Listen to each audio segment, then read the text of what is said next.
Patricia Peralta, buenas tardes. Buenas tardes, Rosa. Vamos a poner en perspectiva un tema que ayer volvió a, ocupar titulares y curiosidades alrededor del mundo, y fueron esas acusaciones, ¿no?, que hace Donald Trump y otras figuras políticas de que habría un supuesto genocidio blanco en Sudáfrica, ¿no? Así es, el presidente Donald Trump y su homólogo Cyril Ramaphosa se reunieron y, como mencionas, justamente la atención se centró en la última polémica sobre este supuesto genocidio blanco que Trump lo ha utilizado para justificar, por ejemplo, otorgar el refugio de más de 50 africaneros blancos en Estados Unidos, mientras pues impedía que otros ciudadanos pues tengan esta estabilidad, el tema de refugiados, ¿no? Trump presentó un video y dijo que el genocidio sí existe. Escuchemos. Pero tenemos muchas personas que se sienten perseguidas y vienen a Estados Unidos, y recibimos a personas de muchos lugares y percibimos que esta persecución o genocidio está ocurriendo. En respuesta, el presidente sudafricano rechazó frontalmente estas declaraciones. Escuchemos. Y en este caso no podemos equiparar lo que se alega como genocidio con lo que sufrimos en la lucha, porque hubo gente asesinada debido a la opresión que se vivía en nuestro país, así que no se puede equiparar eso. Su encuentro llega tras meses de tensiones diplomáticas entre ambos países. Trump firmó en febrero una orden ejecutiva en la que denunciaba presuntas violaciones de derechos humanos contra blancos, citando expropiaciones de tierras sin compensación y asesinatos en zonas rurales, cortando así ayuda financiera a Sudáfrica. Bien, y el presidente sudafricano Cyril Ramaphosa insistió repetidamente en que no existe dicho genocidio. ¿Cuáles son los datos que aporta el Estado? Así es, Trump expresó su preocupación por los agricultores blancos en Sudáfrica, pero la minoría blanca, precisamente, es la que posee la mayor cantidad de tierras productivas y mantiene aún espacios de poder, sobre todo en lo económico. En 2022, el Banco Mundial mencionó que Sudáfrica fue el país más desigual del mundo de una lista de 164 países, cuando el 10% de la población posee más del 80% de la riqueza. El factor racial, dice este informe, es determinante cuando contribuye en un 41% a la desigualdad de ingresos y un 30% a la educación. El informe de la entidad menciona que el legado del colonialismo y el apartheid arraigado en la segregación racial y espacial sigue reforzando esta desigualdad. Con respecto a la posesión de tierras, que parece ser el detonante para que Trump lance estas declaraciones, de acuerdo al último informe del gobierno de 2017, del gobierno sudafricano, la minoría blanca, en particular los afrikaners, que representaban en ese momento el 7% de la población, que ahora es algo más del 5% de un total de cerca de 60 millones de habitantes, poseía el 72% de las tierras agrícolas, mientras que los sudafricanos, que representan más del 80% de la población, pues posee un 4%. Ahora, con respecto a la situación empresarial en el país, la minoría blanca ocupa el 62,1% de los puestos de alta dirección en las empresas, mientras que los sudafricanos ocupan el 17%. Ahí ya podemos ver las brechas. De ahí que muchas leyes que se han implementado desde el fin del apartheid buscan precisamente restituir y recortar esta brecha existente por décadas de discriminación racial. Y entiendo, Patricia, entonces, que la ley, ¿no?, con la que Donald Trump sustenta estas acusaciones de este supuesto genocidio tiene que ver con intentar corregir precisamente estas desigualdades del apartheid.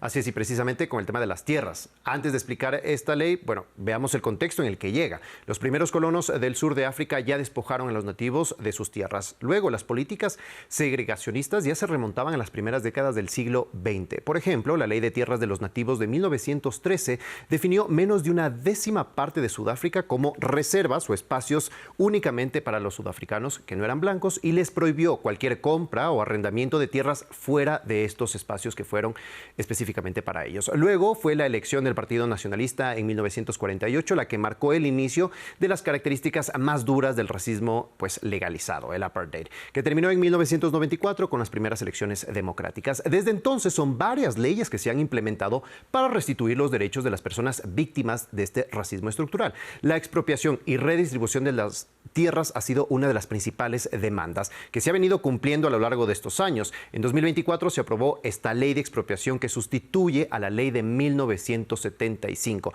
y las preocupaciones crecen principalmente porque se incluye una cláusula en la que se podrá expropiar sin indemnización, pero solo en casos muy específicos, y las autoridades han sido claras de que tiene que pasar un debido proceso e incluso pueden ser apelados los casos en lo que, pues, si los propietarios de tierra no lo ven justificativo a esa expropiación, bueno, ellos pueden acudir a varias instancias legales para impedirlo. Finalmente, con respecto a los asesinatos, si bien se han registrado un aumento de los crímenes, que este también ha sido justamente uno de los argumentos de Trump, 6.953 personas fueron asesinadas en el país entre octubre y diciembre de 2024, pero de ellos 12 murieron en ataques a granjas, de ellos uno era agricultor, 5 eran habitantes de estas granjas y 4 eran empleados. Es decir, la violencia afecta tanto a la minoría blanca como al resto de sudafricanos. Las cifras oficiales también no disciernen entre raza, entonces lo que han señalado las autoridades ha sido que la violencia sí está creciendo, pero está afectando a toda la población.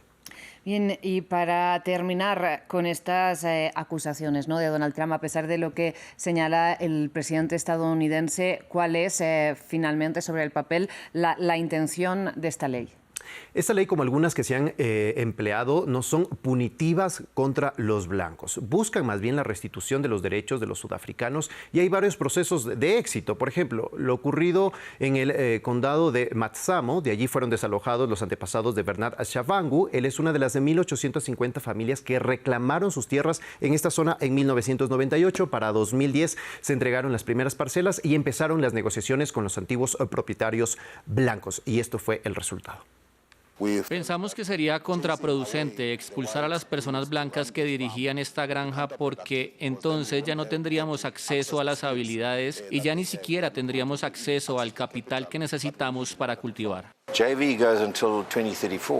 Aunque nuestra empresa conjunta está planeada para 2034, sabemos que vamos a continuar para la próxima generación porque creemos que tenemos una buena fórmula aquí que está funcionando.